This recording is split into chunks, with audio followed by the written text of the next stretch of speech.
So, what does it really take to get through stenography school? It's very tempting when people see stenography schools that offer free tuition and tout a six-figure income potential at the end of the program to think it's easily attainable. This attracts a lot of students to attempt studying stenography.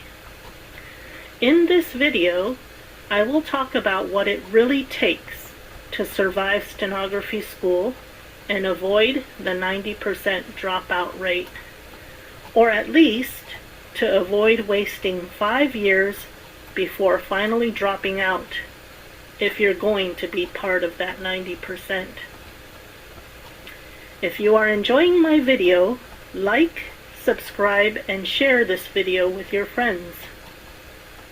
I had a friend in stenography school who spent 5 years there only to realize that she couldn't make it in the end, and she had student loans in the tens of thousands that she couldn't pay off.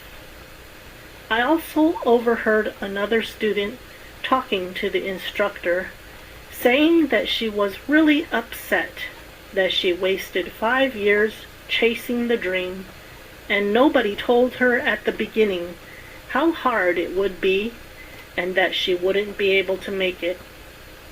She wished that somebody had told her what it would really take. That's what this video is about.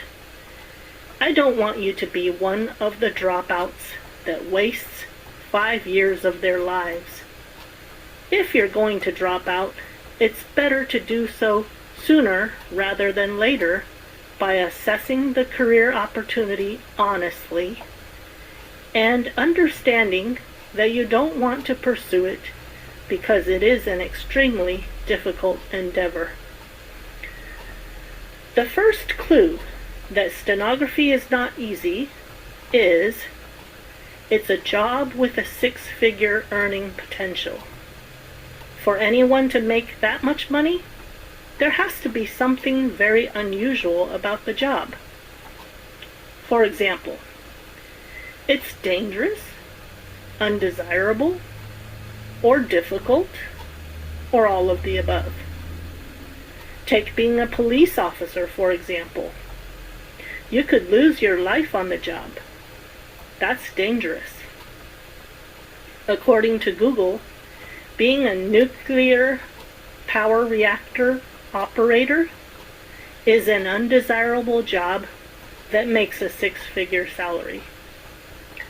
Stenography is a high-paying job because it's very difficult. My YouTube channel has 2 goals. 1, to share strategies and tips for what it takes to be a clean real-time stenographer, so that those who want to make it can become the best of the best stenographers out in the field when they graduate.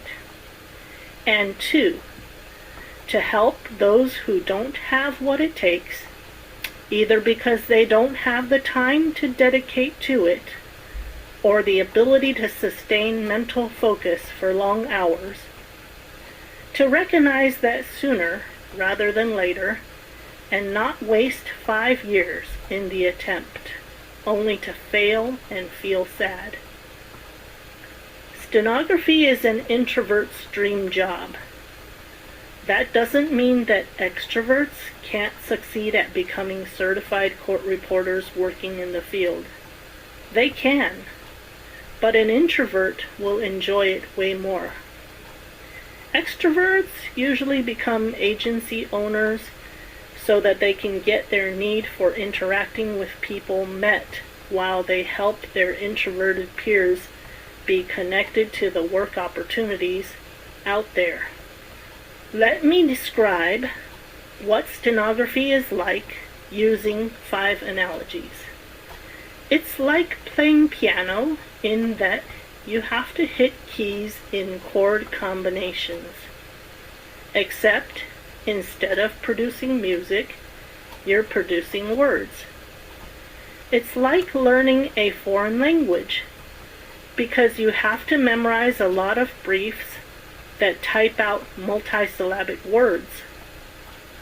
Number 3, it's like translating between languages because you have to trail in your head a phrase before you download it onto your fingers, while listening for the next phrase and trailing that in your head for the next download.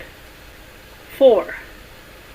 It's like the mental gymnastics involved in the video game Tetris. Only, instead of having 10 shapes to fit to the spaces below, you have something like 10,000 shapes coming at high speed, and you have to fit them in. 5. It's like driving a car down the road. When it's a familiar road, you can drive with your mind on other things and still get to where you're going. But if it's an unfamiliar road, all of a sudden, you have to pay way more attention. In any case, you cannot just stop paying attention. You have to sustain mental concentration for a long time. That's why, after driving an 8-hour route, you'll feel mentally exhausted. That's kind of like stenography. After an 8-hour day of typing, you can feel mentally exhausted. Save the date, New Year's Day, January 1, 2026, for a free Zoom Q&A meeting with me from 8 to 9 a.m. Pacific Time, Los Angeles time. Okay, so I hope you save that date, and 1 month before I will start to put out the registration link for that. Okay,